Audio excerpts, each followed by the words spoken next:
娇儿，今日天朗气清，正适合送那女人上路，消你屈辱，解你怒气。哎呀，这几日真是太漫长了，多一刻我都等不了了。放心吧，皇上查了好几日都没查出什么事，而且还特意去找你求情。哼，那个贱人魏姬肯定活不过今日，你就安心的等着看好戏吧。太皇太后驾到！祖母，孙儿来给你请早安了。母后金安。都起来吧。皇上驾到！陛下圣安。起来吧。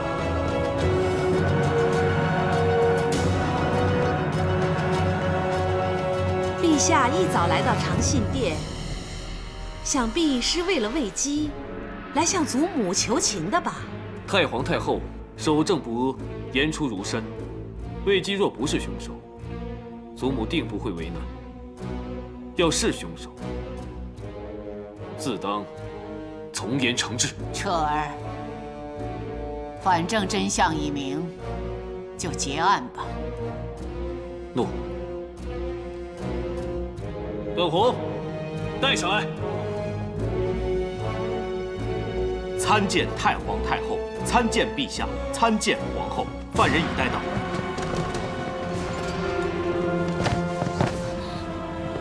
奴婢拜见太皇太后、皇上、皇后。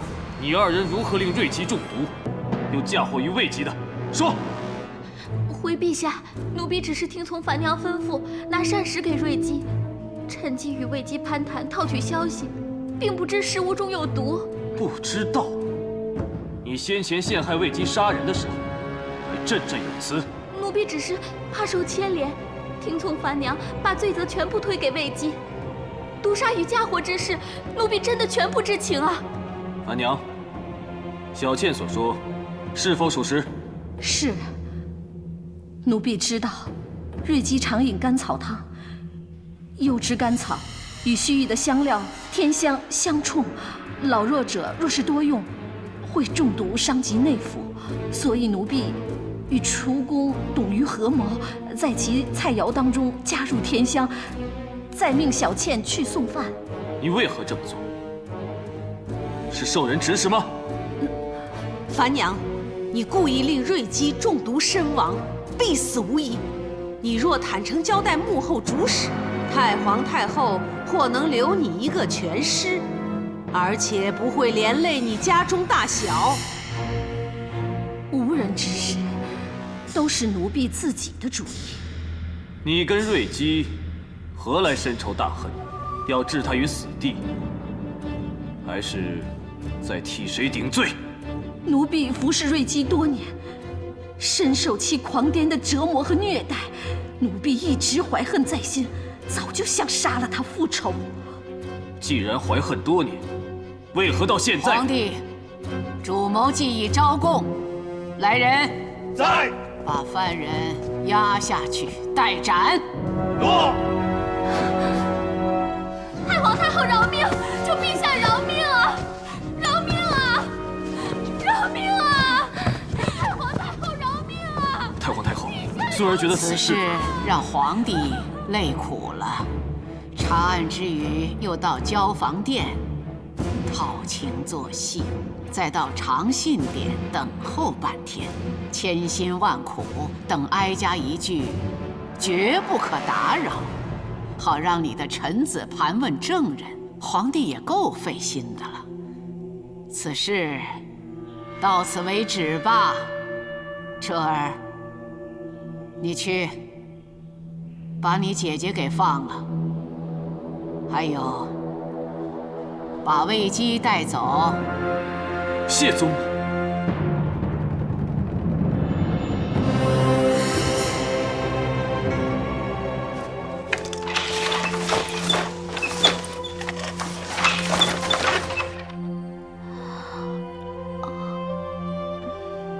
皇上驾到！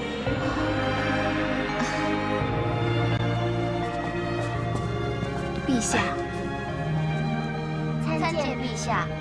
这几日委屈你了。太皇太后照顾周到，并无委屈。奴婢心静如常，深信陛下会救子父。只怕陛下因此奔波劳累了。朕不累，多亏有皇姐和段仆爷替朕奔走调查。段大哥，谢谢你。为陛下分忧解难，是臣分内之事。有段大哥的帮助，更有陛下的信任与维护，是奴婢的福气。其实当时线索全断，朕也没有把握，所以只能与段宏演2场戏，赌一把。要是赌输了，你会怨朕吗？陛下是天子，若天子也无能为力，便是天意如此。奴婢不会怨，亦请陛下万勿自责。位极人善天不欺，上苍绝不会让善人蒙此大冤。段宏说的对，朕也相信，上天将你赐予朕，便不会轻易的夺走。陛下，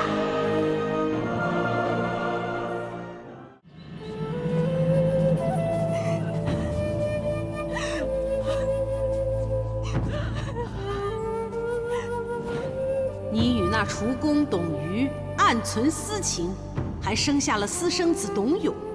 多年来，我对这件事情睁只眼闭只眼，你知不知道为什么？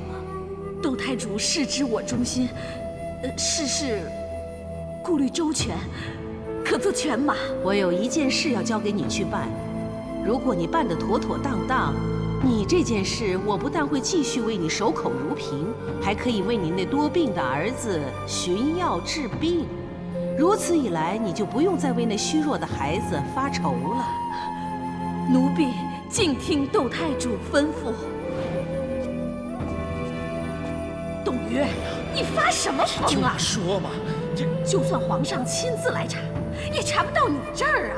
为了孩子，你别管我，这件事情迟早会被查出来的，查到我这儿就断了线索，你和儿子就安全了。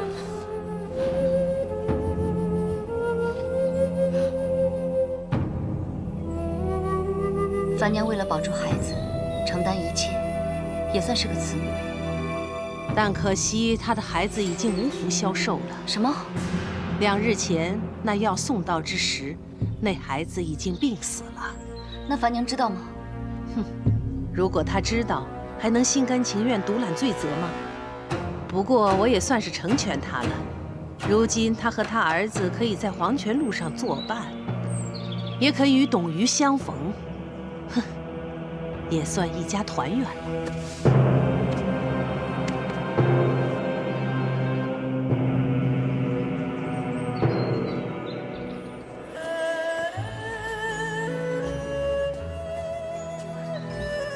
母后，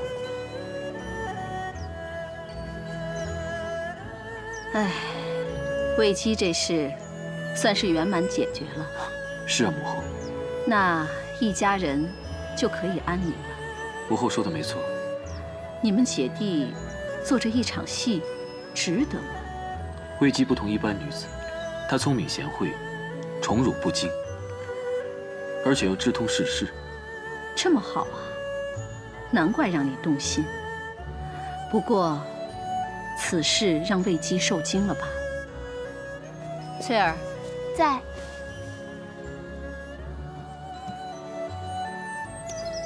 玉石能凝神镇惊，此乃珍贵的毒玉。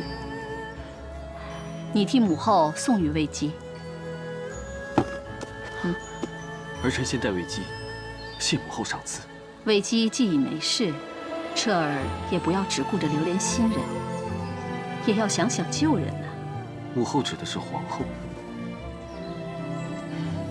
彻儿知道这阵子冷落了皇后就好。此玉镯，你替母后送与皇后，聊表安慰。母后，魏姬被诬害，皇后脱不了关系。难道儿臣反要安慰他？皇帝可有证据？既无证据，凶手也已伏法，此事也该告一段落。你就不要再心存芥蒂了。她毕竟是皇后，而且真心待你，你要顾全大局，就当是为了母后，去看看娇儿吧。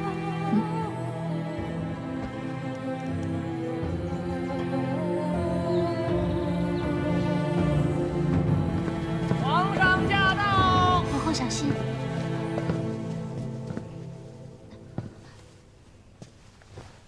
陛下圣安。陛下圣安。起来吧。谢陛下。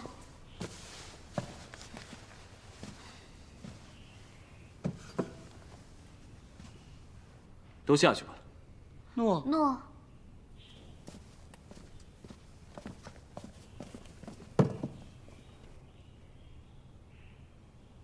皇后没事吧？臣妾没事，臣妾只是想为陛下做些糕点，采花时不慎扭伤了腰。不过只要陛下喜欢，臣妾便甘之如饴。皇后不要总在朕的面前扭捏作态。这要是真的，是装得很真，是掩饰害人而心存不安吧？陛下此话何解？是说娇儿在骗你，是装病扮伤。皇后，你心知肚明。陛下如今有了信任，把旧人抛弃不理，还随意出口伤人，真是本性难移。皇后勿需在此又哭又闹，要留住夫君的心，就不该伤夫君的人。那是母后给你的。你现在连看我一眼都不愿意了，是不是？你不理我，那我活着还有什么意思？够了没有？你不要一时哭闹，一时要寻死的，闹得后宫没有半刻安宁。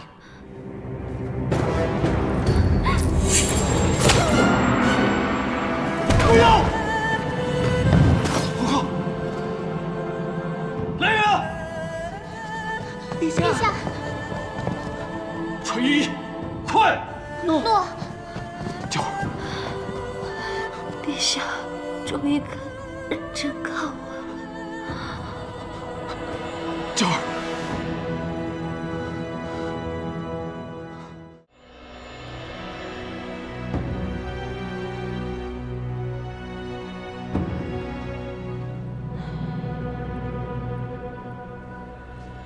陛下放心，皇后虽受外伤失血，可没有伤及内腑，应无大碍。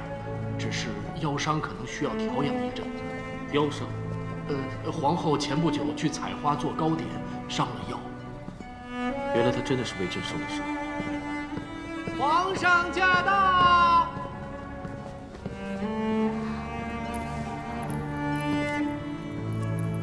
陛下，彻儿，娇儿她怎么样了？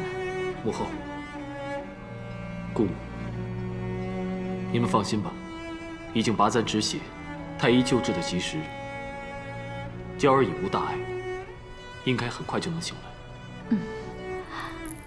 太医令，快去给皇后备药，以作调理。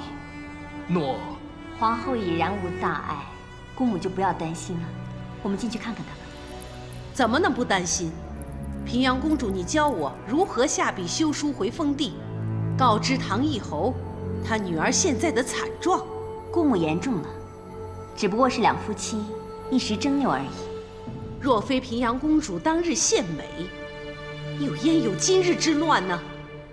姐姐，我们先去看看娇儿吧。好一句娇儿！姑母，今日这情况，全因彻儿之故，与其他人无关。千错万错，都是我的错，我怎敢怪罪他人，更不敢怪罪于陛下。为何人家说我家娇儿住金屋，我就会深信不疑，以为我女儿从此可以安枕无忧？本公主就只有这一个女儿，却亲手将她往火坑里推，我好狠啊！姑母，你放心，朕说过会好好待她，就绝不食言。皇后与朕之间只是一时有所误会。是我娇儿不好，误会了陛下。幸好娇儿向来都心系陛下，只要陛下一句话，什么误会都可以冰释。只是如果今日这件事传了出去，只怕越传越大。到时候世人会把陛下说成是一个无情、忘恩、不守信义之辈。身为皇后的母亲，陛下的姑母，我不得不替陛下担心。桀纣无道，始于荒淫。即使本公主不敢将陛下与这等昏君并论，可是太皇太后向来对帝德都是要求甚严，只怕东宫震怒啊！参见皇太后、皇上，太皇太后有旨，请皇上即往长信殿一趟。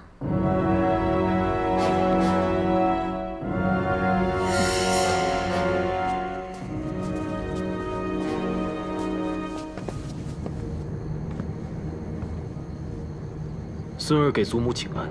哼，儿孙不和，后宫不宁，叫哀家怎么能安呢？祖母，皇后已无大碍，很快就能醒来。那算是雨过天晴吗？一切就可以当作没事发生过吗？都下去吧。诺。彻儿，坐吧。诺。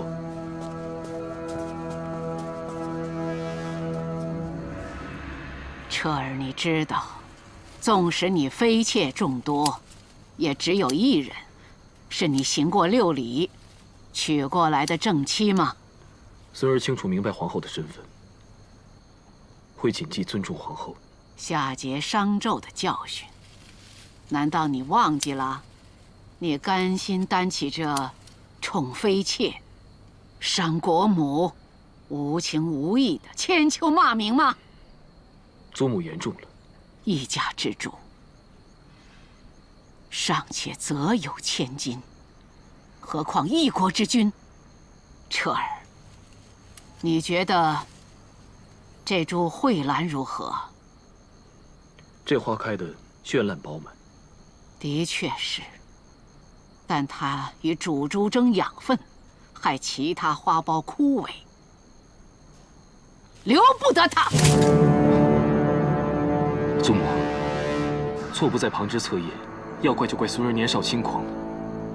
魏姬是孙儿亲自带进宫里的，孙儿也曾对她许诺，若任意除去，同是无情无义。你是说皇祖母要陷你于无义？孙儿不敢。你的孝道哪里去了？庄敬持重哪里去了？你现在跟哀家说你年少轻狂，请皇祖母息怒。逼得皇后伤心自尽，全是孙儿的错。骂上一句无情无义，一时无法争辩。可是孙儿从来不曾无视对祖母的孝道，只因一时激动，失了方寸。你是方寸，你不是一时了。从他上衣承宠，你把他带进宫来，就已经屡失方寸。区区一个民女，竟让大汉天子失去了方寸，不是更该杀吗？祖母要杀人，只要一句话，必然人头落地。孙儿也没什么可说的，可是杀人也得有依据，不然就是滥杀。祖母是滥杀之人吗？事情的始末，祖母是最清楚的。魏姬之死并非她的错，皇后不敢冷待自尽，也不是她的错。若要魏姬为他人的错而受罪受死，那合天理吗？合法度吗？合人情吗？这女子蕙质兰心，哀家也舍不得，却不得不为大局着想。你可知道诸王来朝，天灾民困，国事多磨，皇帝却为后宫一个没名没分的佳人子劳心护航，输了政事，弄得后宫不宁，朝臣离心，这合天理吗？合法度吗？合人情吗？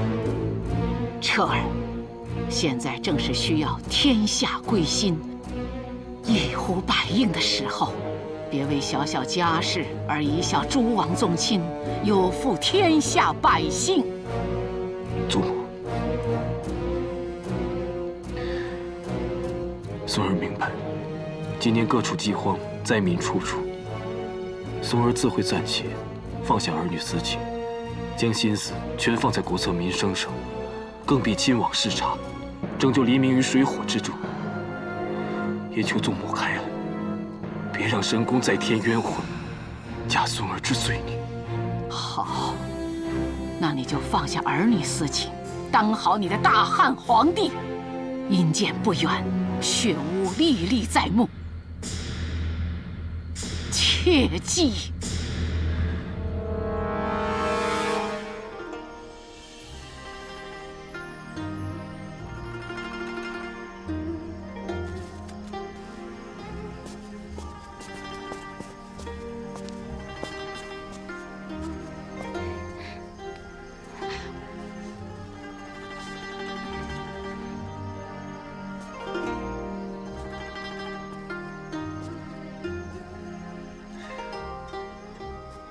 这是什么？哦，陛下圣安。起来。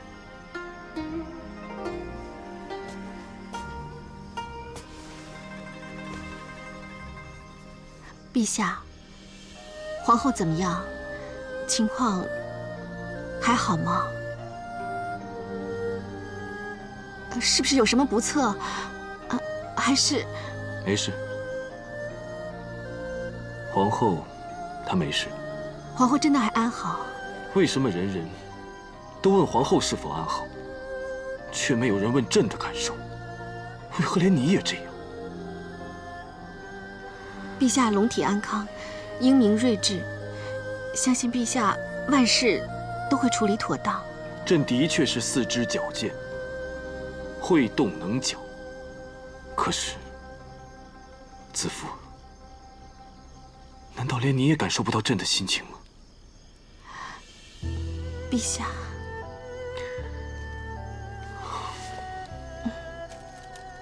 这是什么？哦，这是奴婢儿时用以祈愿的竹筒灯。皇后受伤卧床，子夫不得见，所以就做了这个灯，祈求皇后身体安康。既然你这么关心皇后，朕就告诉你，皇后有太医令和御医们照应，已经没事了，相信很快就能醒来。那奴婢就放心了。陛下，如果皇后醒来之时，陛下能够陪伴在身边，想必皇后定会心暖释怀。你是想朕现在就去交房殿吗？将心比心，谁不想在伤病危难之时有夫君陪伴在侧，执手细语？奴婢只是不希望陛下背上无情无义，削减后宫的污名。无情无义，这4个字朕今天听够了。其他人说朕无可奈何，可你子夫不可以。朕备受责难，为的是什么？你比谁都更加清楚。朕来这里，本想图个清静，得些安慰。可是看来，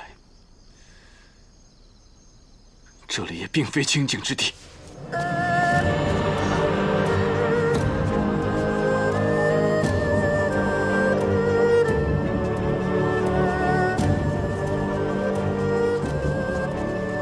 禀陛下，皇后已经醒来了，想见陛下。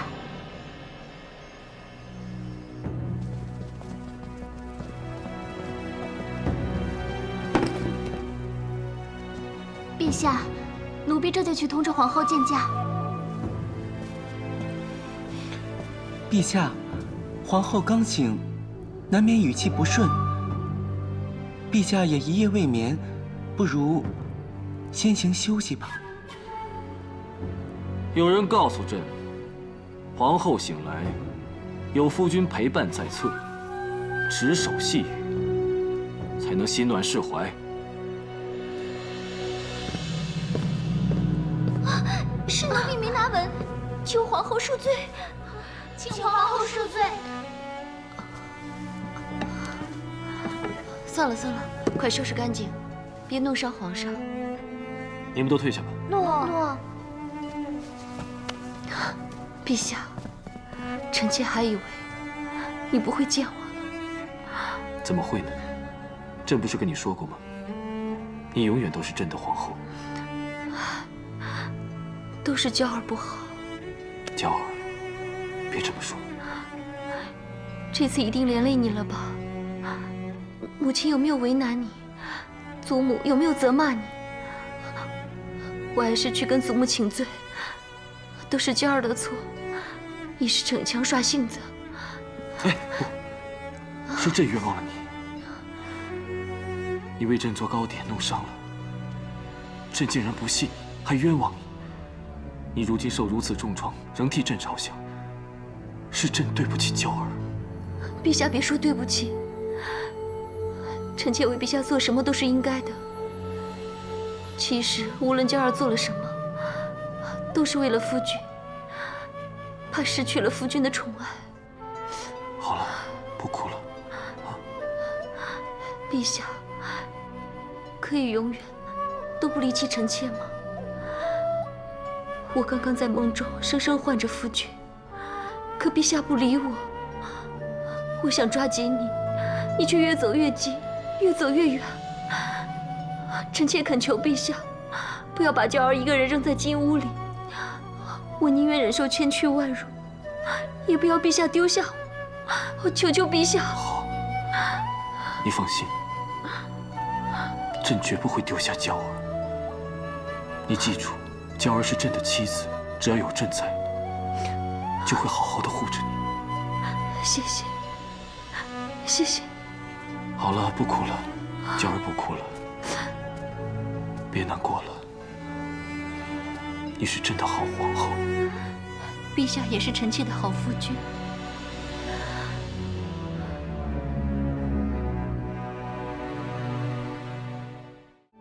陛下，出宫典明日午时举行，宫人名单在此，请陛下过目定夺。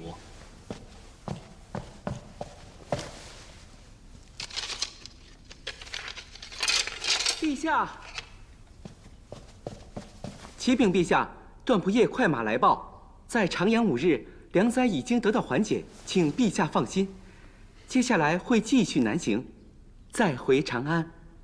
你去处理吧，朕就不看了。诺。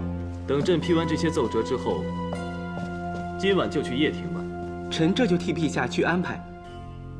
皇后驾到！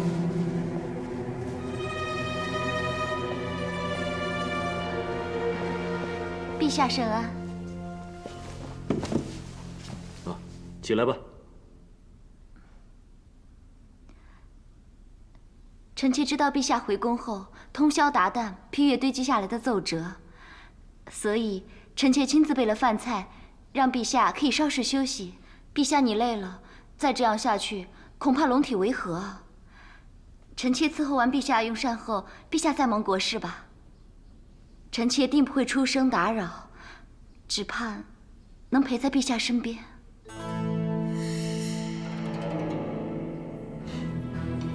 好。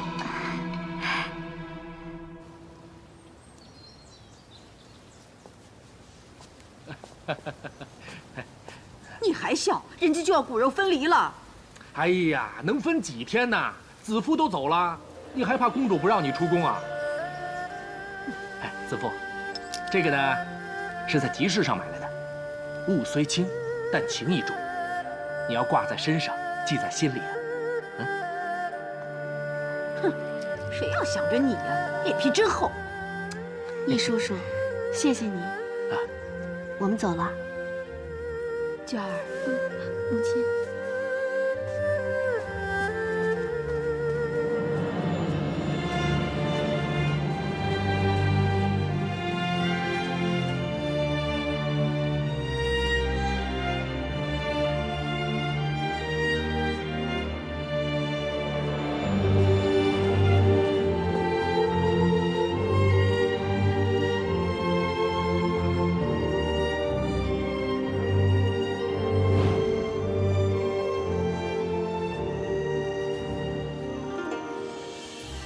原来冥冥之中，朕与你早就有丝丝点点的牵连。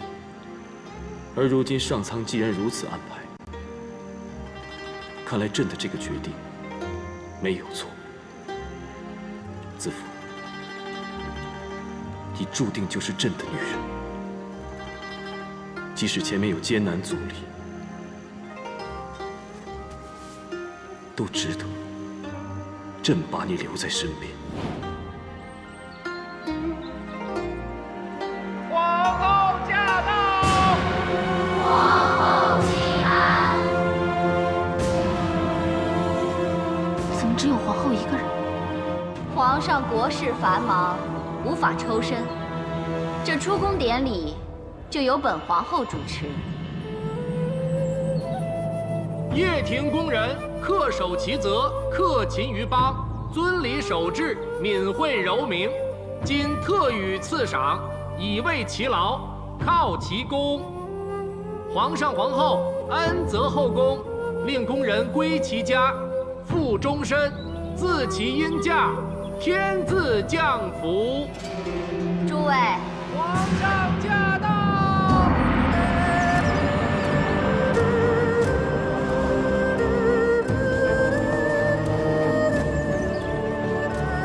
陛下晚安。参见陛下。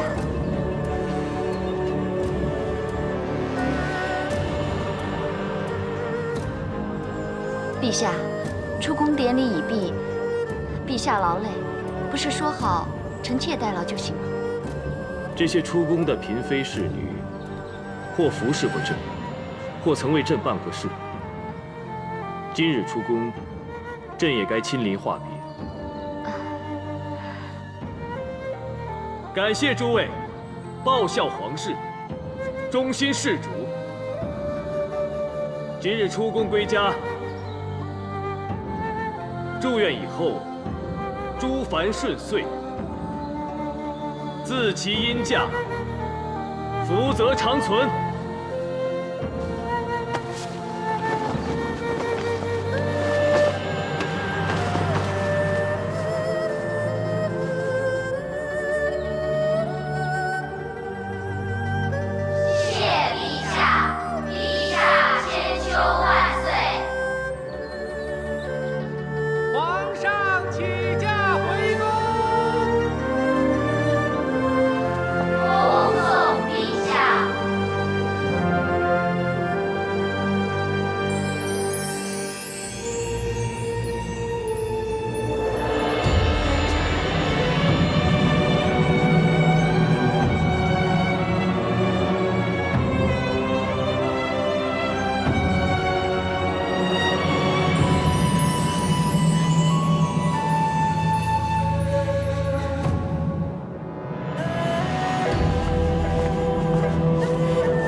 只要你和魏姬脚踏出宫门，本公主给你的赏金，足以令你下半生安枕无忧。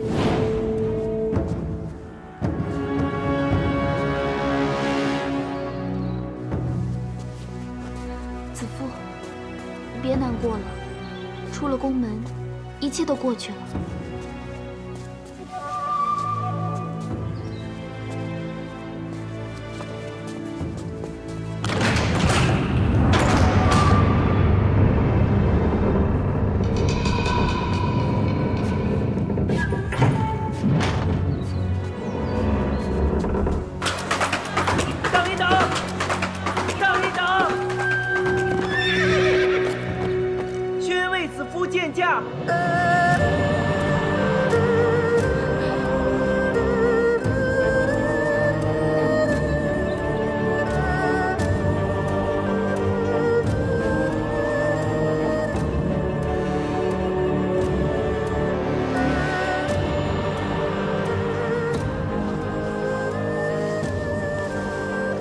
参见陛下。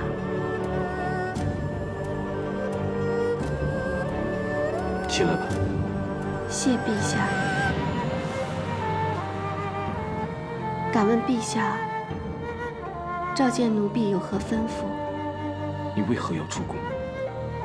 是受了威胁，还是被人为难？但愿听你一句，无可奈何。无人为迫，没被为难，更非无奈。是奴婢自愿走的。为何要走？因为奴婢没有留下的理由。两情相悦不是理由，其遗偕老不是理由，难道名分未尊才是理由吗？荣华未享才是理由，还是日久情疏才是理由？执君之手，同入宫门；伴君之侧，共赏殿宇。奇怪名分未尊，皇宫衣风十足，日子无忧。岂言荣华未享？天子后宫妃妾百千，能得一朝宠幸，已属万幸。岂愿日久情疏？那你给朕一个走的理由。奴婢一无功名，二无家室，实在无法帮陛下建功立业。若贪恋至情，令陛下家无宁日，宏图难展，奴婢罪该万死。这么说来，你是为了朕好。可你言下之意，是说朕得靠后宫姬妾之家世，才能稳妥的当个皇帝，是吗？陛下恕罪，奴婢本意并非如此。可你刚才不就是这么说的吗？既然你这么为朕着想，这么一走不就如你所愿了吗？那你刚才哭什么？朕问你，你哭什么？奴婢为何而哭无关宏旨，只求陛下放奴婢出宫。你这么想出宫？好，你回答了朕，朕满意了，自然让你出宫。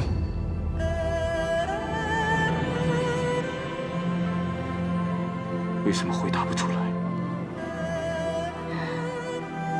是舍不得朕吗？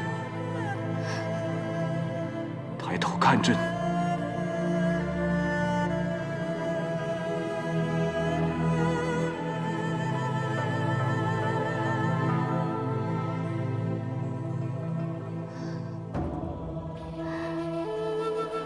明明舍不得，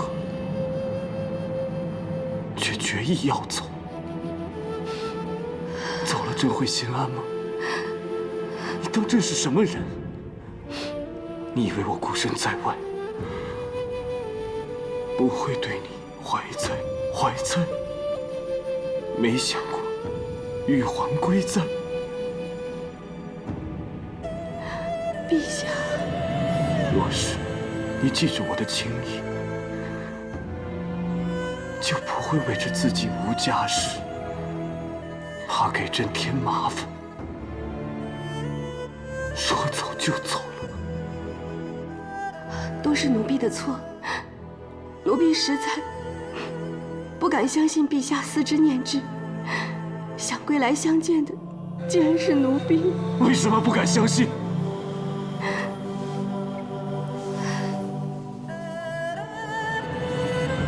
你可知道，每晨更衣，朕便忆起上衣轩中的纤纤玉手，路上清风吹拂，便想到玉河船上的悠悠情思。夜里抬头看星，便惦记长安城里待朕守护之人。我刚才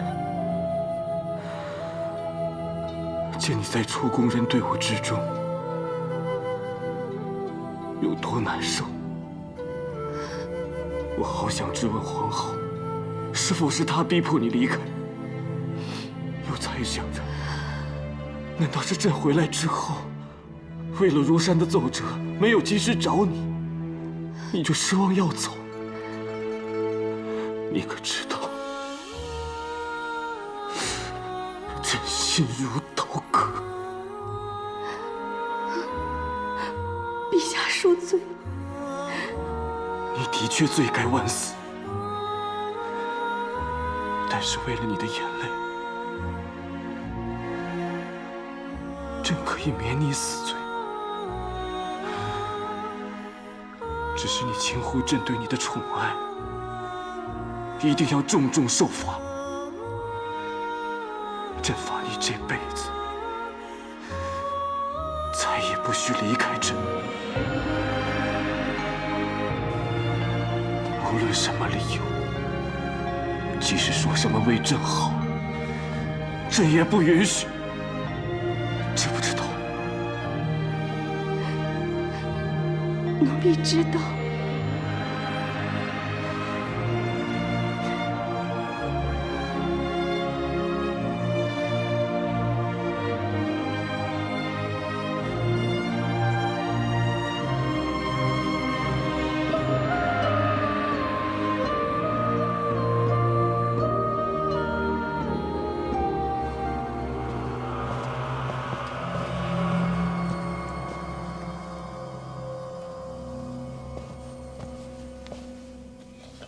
退下吧。诺。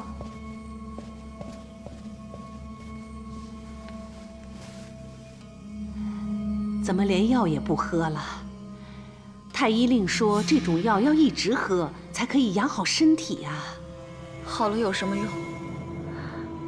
他眼里心里只有那个贱人。那你更要养好身体，才可以再和他斗啊。斗？我怎么斗啊？明明不去，却又去了；明明看不见，都走了，却又回头看他一眼；明明门都开了，那就让他走好了。偏偏白明又赶上了，天都在帮他，我怎么斗啊？若是天要欺我娇儿，我就要同天斗；如果地要负我娇儿，我就要同地斗。母亲一定不会白白让你受委屈。你要争要斗的第一件事，就是要先养好身体；第二件事，你就是要忍。母亲，你要我去忍一个低贱的歌姬啊？刚才皇上看见那贱人之后，有质问你吗？那倒没有。那不就是了？看来皇上还是顾念这份夫妻情分的。你忍，皇上见你识大体，自然会心存感激。如果不忍，那就军心尽失了。你要好好守候在夫君身边，讨他欢心才是啊。娇儿，如今我们就让魏姬疏于防范，再趁机抓他把柄。这就叫做将欲弱之，必固强之；将欲取之，必固与之。你母亲历经两朝前庭后宫诸般争斗，什么阴谋诡计没见过？还怕对付不了一个无权无势、无谋事的小歌姬？别担心啊！以后，朕要你每日都替朕祭神。陛下后宫姬妾如云，怎能如子夫每日替陛下祭身啊？姬妾虽多，可却只是形势所逼，非朕所要。就如皇后，大家都认为金乌之诺，朕我二人情谊早定。可许诺之时，朕还是个孩童，哪知男女之情？直到遇见你，才知道何谓挚爱深情。陛下，子夫一直有样东西想要给陛下。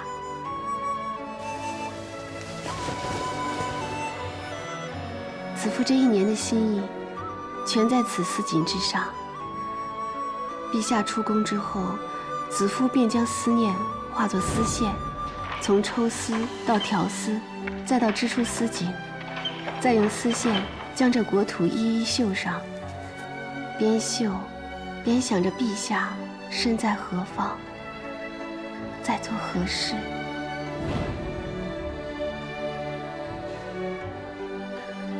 这是我国，盛夏之时，恶殍处处。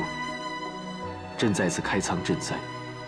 你说过，儿时曾因天灾流离失所，此乃池阳。隆冬之时，漫地飞雪。朕在此发放寒意。夜深人静之时，就想起你首次在宫中过冬，孤苦伶仃，是否能穿暖吃饱？子夫一切都好，只是想陛下。幸好绣着绣着，陛下的天下尽在其中，仿如看到陛下君临天下。君临天下，这天下天灾人祸不绝。这次外巡，让朕对百姓生活之苦体会深刻，所以现在，朕一定要改革朝政，整肃宗亲大臣的歪风败气，拿他们的不义之财来富民强兵，防御外敌。陛下，到那时候，朕便要与你踏遍九州，到此图上的每一个角落，亲都百姓，和乐富足。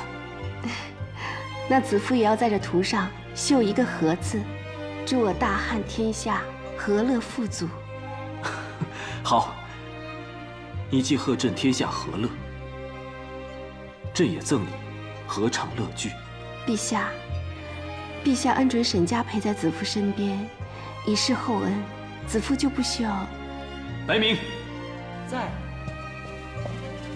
传朕谕，为子夫填和乐意，绘制兰心，即日起赐居兰陵殿。诺。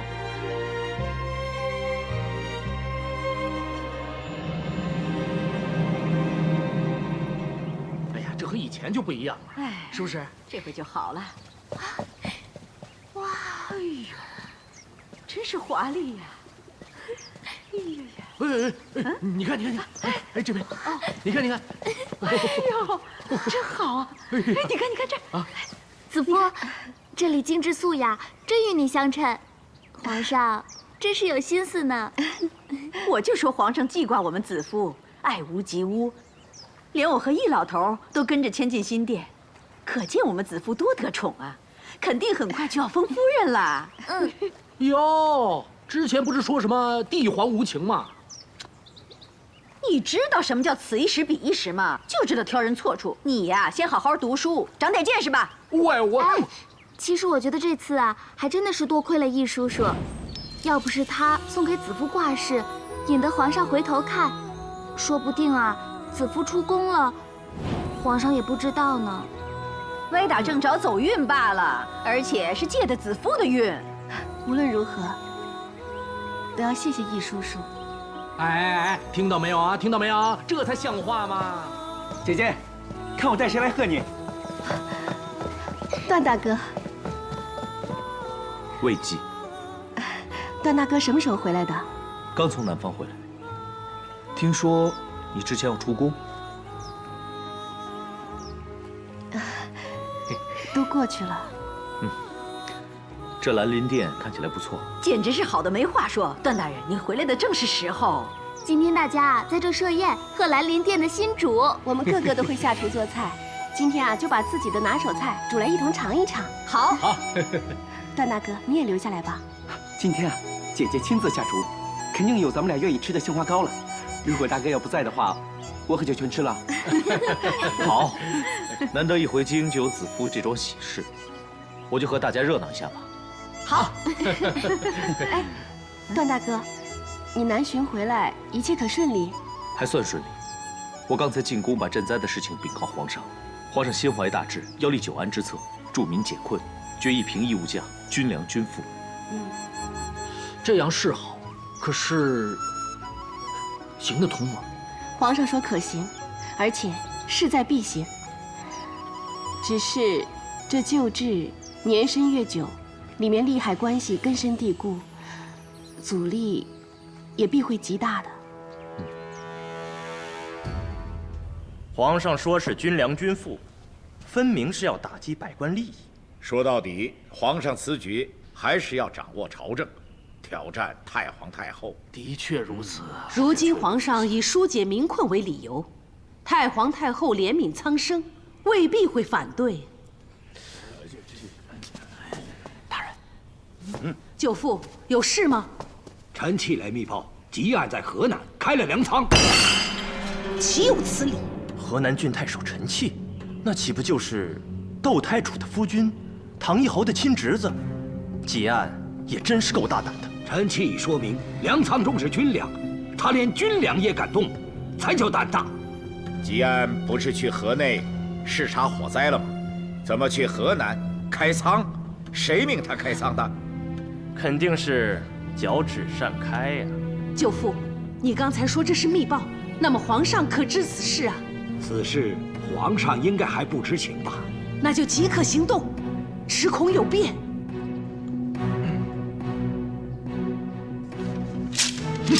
什么调度困难，纵容贪赃，其实都是在互相包庇。这些宗亲争权夺利，就说是刘家、太皇太后、窦家等，还有皇太后王家，爱到自己的利益时，谁还顾念自己的亲戚？陛下息怒！息怒，这关乎天下安危、百姓生死的事，何以息怒？你们谁都不许再插手！陛下，怎么了？又是谁来求见？要朕体谅这个照顾那个。是丞相许昌和御史大夫庄清宅，还有宣。参见陛下。参见陛下。丞相你好，新政细节没有？陛下，臣等有要事要询。说。不知陛下派业者结案，持节出使河南，可是？什么河南？河内火灾连千户，百姓流离失所，朕特派结案去视察。丞相是为新政奔走，把地方赈灾抛诸脑后，还是另有深意？臣不敢。只是地方官员报称，结案在河南，持节逼令河南太守陈契擅发官仓军粮。既然是陛下派吉案去河内，看来吉案在河南的所作所为就是交旨了。臣正是交旨，罪臣吉案，拜见陛下。吉案，这到底是怎么回事？回陛下，臣这次解河内灾民之困后，回京路过河南，见河南水灾缺粮，饿殍遍野，导致父子相食。臣权宜行事，持节发河南仓粟，以赈灾民。陛下，吉案既是赈灾，情有可原。吉案放的是军粮，陛下，兵法云：军无粮，则必亡。够了，臣大胆，但不能不谏。只恐陛下日后政令不通，军威有损呐。臣宁伏法，以挽军威。来人，将吉案下狱戴罪。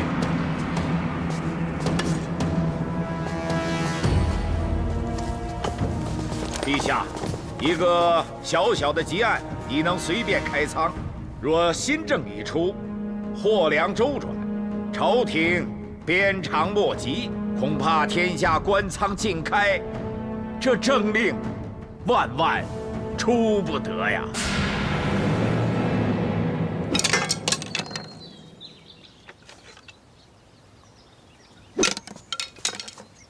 参见陛下。快来，快来，陪朕投壶。也不知道今日怎么了，手感极坏。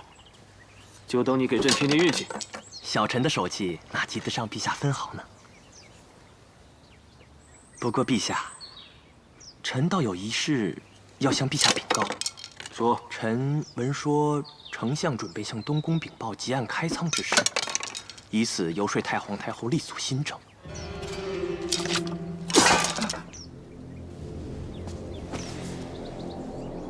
陛下，吉案私自开仓，滋事体大，如今又涉及到新政，恐怕非议更多。何不？不用说，新政不推，其他事朕也不管了。邓弘，传朕口谕，明日不早朝，朝政之事就由丞相许昌和御史大夫庄清宅代理。陛下，反正朕做什么都受阻，不如去赏歌舞之乐，听丝竹之声。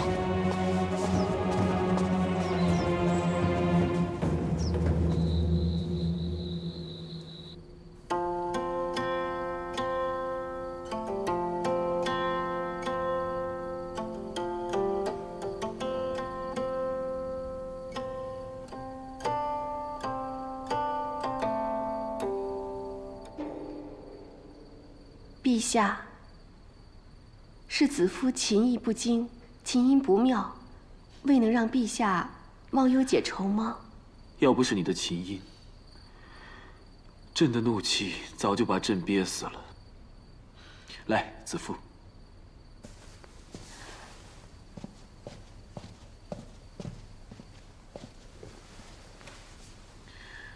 朕还是皇帝吗？陛下为何这么说？帝皇号令天下，管治百姓，可朕这个皇帝却连朝臣都管不了，政令连未央宫门都出不了。人难免都会偷安懈怠，让自己过得舒服些。陛下要改革，大家自然心生恐惧，想要固守旧制。但以陛下的才智，有什么能难倒陛下的？是吗？子夫初见陛下之时，陛下还不尽了解民情。现在呢，陛下已是多次出巡、体察民情的亲民皇帝了。还是子夫最知朕的心呢。陛下怎么了？若朕真有应对之策，却要陷你于难，你愿意助朕吗？陛下是子夫的天子，就是子夫的天。能为陛下的千秋大业尽一份力，无论如何，子夫都愿意。好，这几天，朕想在你这兰陵殿静思，不要任何人打扰，只与你的琴音作伴。皇后，请容奴婢痛传。皇后，皇后，请容奴婢痛传。皇后金安，本皇后是来送糕点给皇上的，你让开，我要去看看皇上。你敢拦皇后？皇上要奴婢守住此门，奴婢绝不能退半步。放肆！滚开！奴婢身负皇命，还请皇后自重。皇后乃后宫之首，应该母仪天下，还请皇后谨遵圣旨，以作表率。等皇上出来，看我怎么惩治你！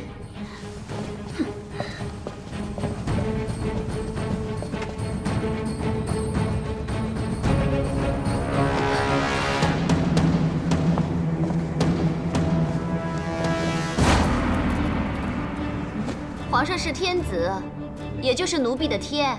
皇上要奴婢守住此门，奴婢就绝不能退一步。奴婢身负皇命，请皇后自重，谨遵圣旨，以作表率。你的女儿，堂堂大汉的皇后，刚才就被他挡在他的门外，你叫我忍，结果我却如此受欺负。你是不是说皇上在兰陵殿闭门不出，连你都不肯见啊？那很好啊。好？怎么好啊？皇上只顾着和那个小贱人同乐，连见我一眼都不肯，还吩咐那个贱人来挡我。这才好啊！真是天助我儿啊！皇上留在兰陵殿不出，越久就越足以构成。为姬魅惑圣上之罪。哼！莫西王下，褒姒灭周，女子祸国，素来是历代皇帝甚为忌防的呀。母亲说的是，这件事情要是让祖母知道，看他怎么收场。哎，你可先别着急，还要忍啊！你现在只管好好孝顺祖母，侍奉在侧。再过几天，让人看看哪一个是贤德皇后，哪一个是妖媚姬妾。到时候祖母自会为你做主的啊！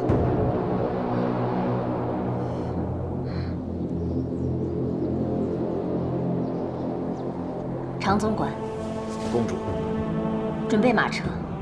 我和君侯用过早膳后，就进宫夜见皇太后。诺。还有，吩咐马奴，马车要绕道，不要经过长信殿。切记，千万别惊动太皇太后。诺。参见公主。你休假结束来这里辞行的？是。承公主厚恩，许我在藏书阁中沉浸书海。最近一段时间，卫青受益匪浅，刚刚看到这卷，不知可否借回宫中详阅？我早就跟你说过，准你随意借阅，以后不需要再问我了。谢公主。对了，你离宫之时，有没有人跟你提起皇上的事啊？皇上？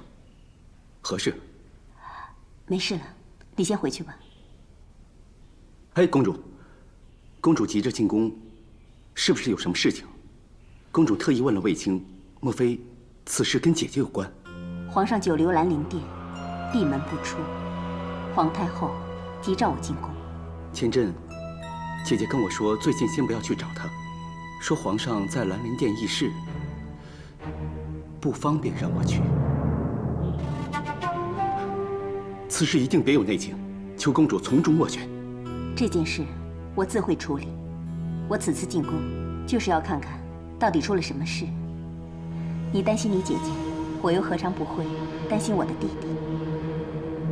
没别的事，你先回去吧。不用叫医公，你就煮上次的润肺汤给我喝就好了。快去叫楚公主。诺。你怎么了？我刚才出去前还好好的呢。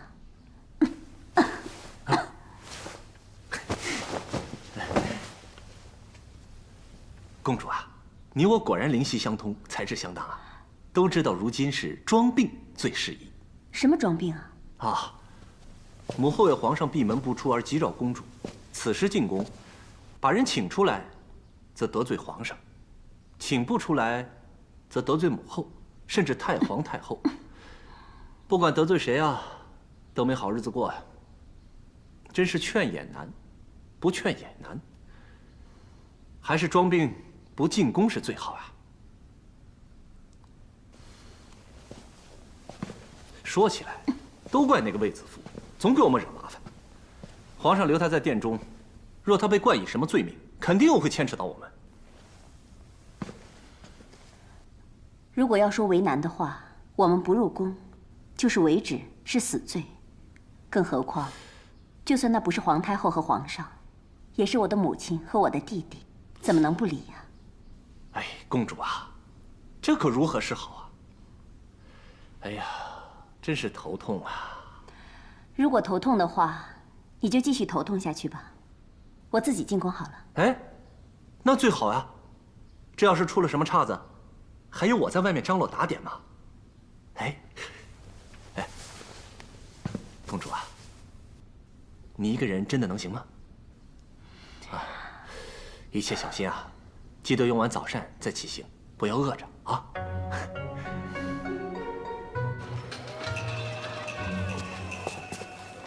公主，你怎么在这里？公主抱恙，卫青想护送公主进宫。另外，卫青刚去厨房取了一些款冻花露，让公主润肺止咳。你怎么知道？虽然公主强装没事，但是卫青看到公主一直在咳嗽。你是想随我进宫看你姐姐吧？卫青担心姐姐，也担心公主。好吧，走吧。待会儿进宫后，你马上回建章宫，不可以久留，尤其不要去兰陵殿。可是姐姐有事，卫青想去看一下。你去有什么用啊？如果子夫真有事的话，你凭什么帮他？这件事情关系朝廷后宫，且惊动皇太后，你掺和进去，不但于事无补，反而会令此事更加糟糕，对皇上和子夫都有害无益。好，卫青知道了。卫青护送公主进宫以后，立刻回见正宫，不多说也不多问。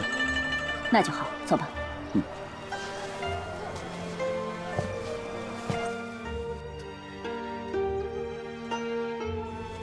皇帝连日闭门不出，我昨日召见他都没来，今日又不早朝，实在叫人担心呢。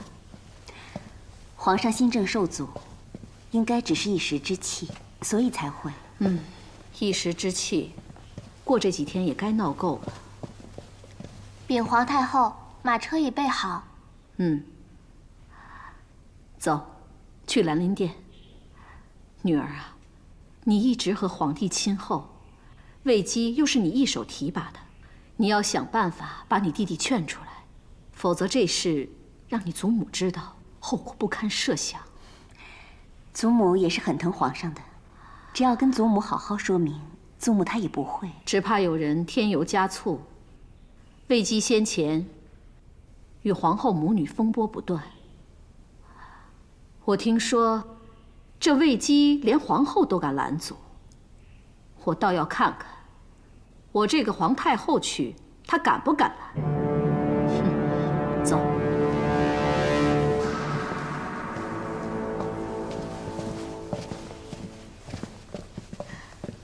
段大哥，你回来了，事情办得还顺利吗？一切都很顺利，就是担心你这里的情况。段大哥放心，我能应付的。子夫，皇太后与平阳公主来了。皇太后驾到！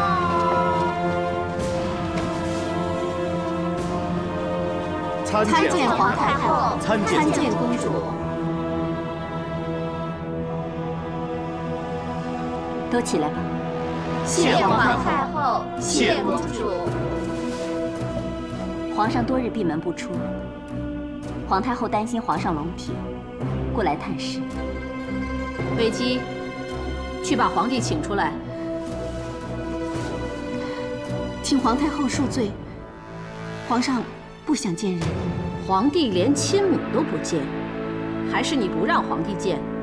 请皇太后恕罪，奴婢不敢。魏姬，宫中谣言已起，说皇上沉迷声色，荒废政事。如若事情闹大的话，只怕会玷污皇上英名。皇上并非沉迷声色，只因朝事不顺，心情烦躁，才会闭门静思。还请皇太后、公主明察。皇帝既是心烦国事，平阳，你进去替亲弟分分忧。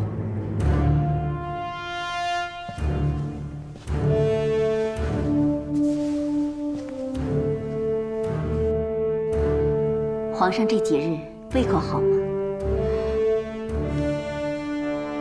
皇上吃得香，睡得好，身体安康，就是怒气未消。母后，以往弟弟心烦，都是食不下咽，睡不康宁，每每要策马出外，奔跑涉猎才能舒坦，但如今却一反常态。而且，此人乃跟在皇上身边的七门仆射段宏，此刻却持剑在此。孩儿相信，这该是皇上的安排，未必就是贪恋美色。母后，还是等皇上出来再问吧。我愿意等。太皇太后可不一定就此作罢。太皇太后驾到！参见太皇太后。恭迎太皇太后。都起来吧。谢太皇太后。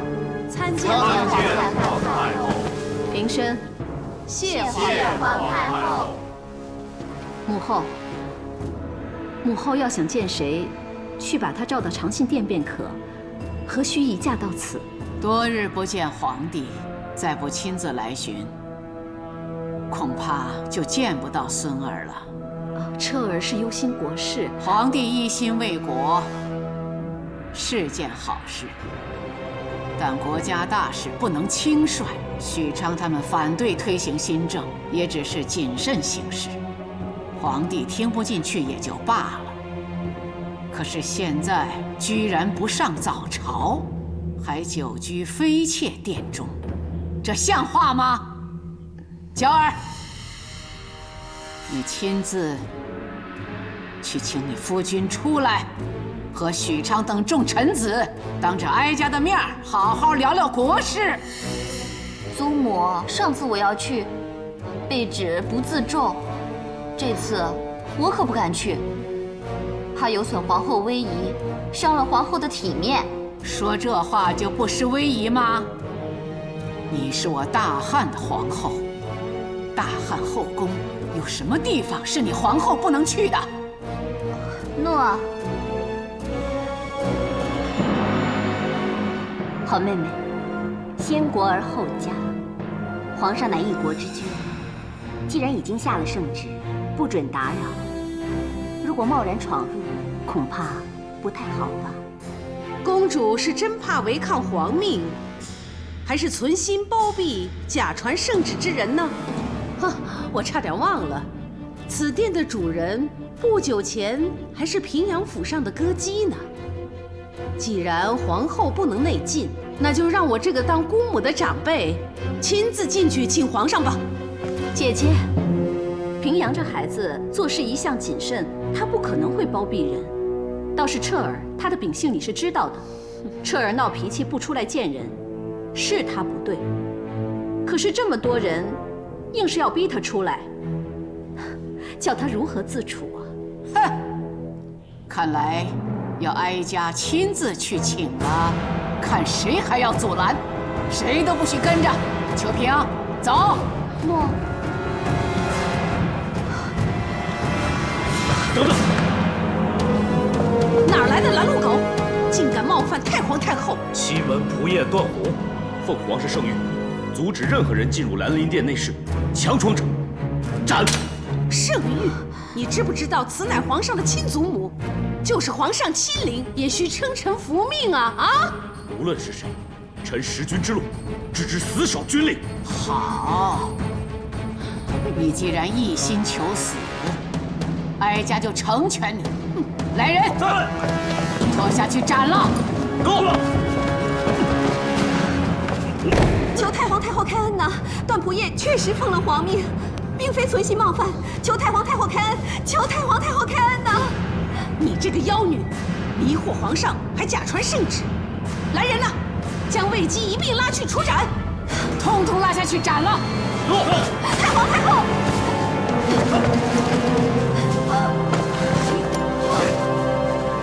大哥不要！皇上不在兰陵殿。皇帝在哪儿？孙儿在此。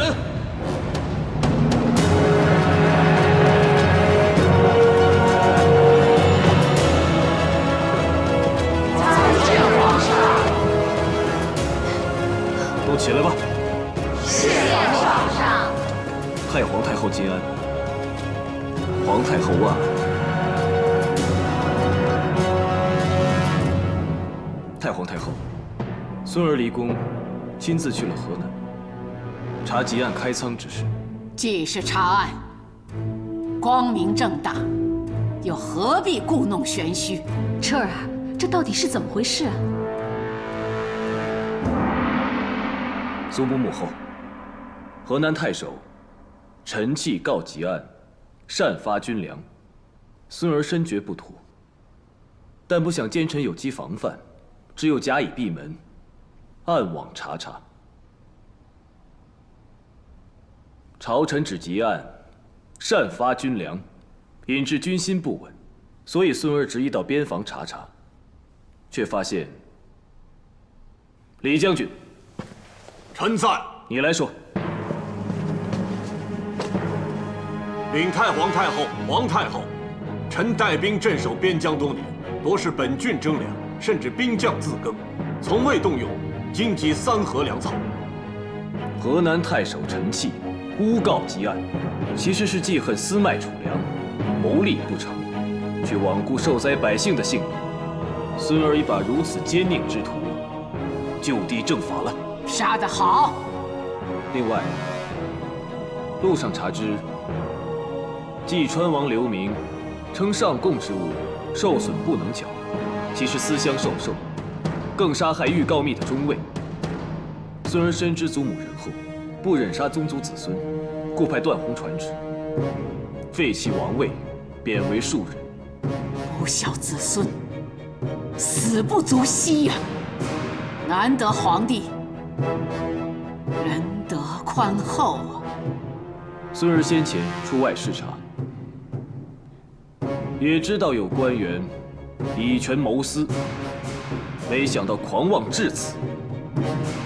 如今终明白陈器等人为何陈词激昂，反对新政，原来是怕新制之下难以与官员疏通，无法中饱私囊。孙儿此次要还吉案公道，更要推行新政，严查所有郡国官员的贪赃之事。太皇太后，陛下，臣等定当尽早商定新政细节，也商讨一下将来军饷的运送。朕觉得，由金鸡供应军粮，免地方重担也是好事。李将军，就请你与众卿下去好好商议。臣等告退。吉案留下。臣在。段宏。臣在。魏姬。奴婢在。堂下3人，一个擅自开仓，一个挥剑犯上，一个隐瞒顶撞，又该如何处置啊？其实都是孙儿。哀家不是问你，是问那个连皇后也敢阻拦，哀家的懿旨也敢违逆的人，是不是3个都该死啊？回禀太皇太后，奴婢以为，一个该赏，一个该放，一个该杀。那哀家问你，谁该赏，谁该放，谁又该杀呢？说！臣以兵刃对太皇太后，罪该万死。臣脚趾开仓，牵连段仆射与魏姬，臣该死。祖母，孙儿让魏姬说。回太皇太后，百姓饥寒则不畏死，不畏死则弑君之威莫如，天下乱之时也。吉案虽交之有过，但其放粮之举，抚黎民于水旱之患，止祸乱于未发之前，显皇上以仁德之名，应记一功，功过相抵，该放。那谁又该赏呢？昔日，宋国被楚国围攻，解阳受晋景公之命救宋，不料途中被楚庄王擒获，反要他附送劝降。解阳假意答应，脱险后却宁死也要从晋君命，而被楚庄王。解阳坚持，承命为信，最终楚庄王赦之，而晋君绝之。今段宏受皇命，背礼而承命，忠君而信诺，该赏。那该杀的，就是你了。兰陵殿闭门拒客，虽是对君上守诺，但欺瞒太皇太后与皇太后却非圣意。奴婢作为臣下，作为晚辈，令2位太后奔波伤神，难辞其咎，该杀。说的合情合理呀，母后。如此说来，吉案是该放，段宏是该赏，哼，魏姬是该杀。祖母，魏姬助孙儿查办奸佞，虽然欺瞒2位太后，却情有可原。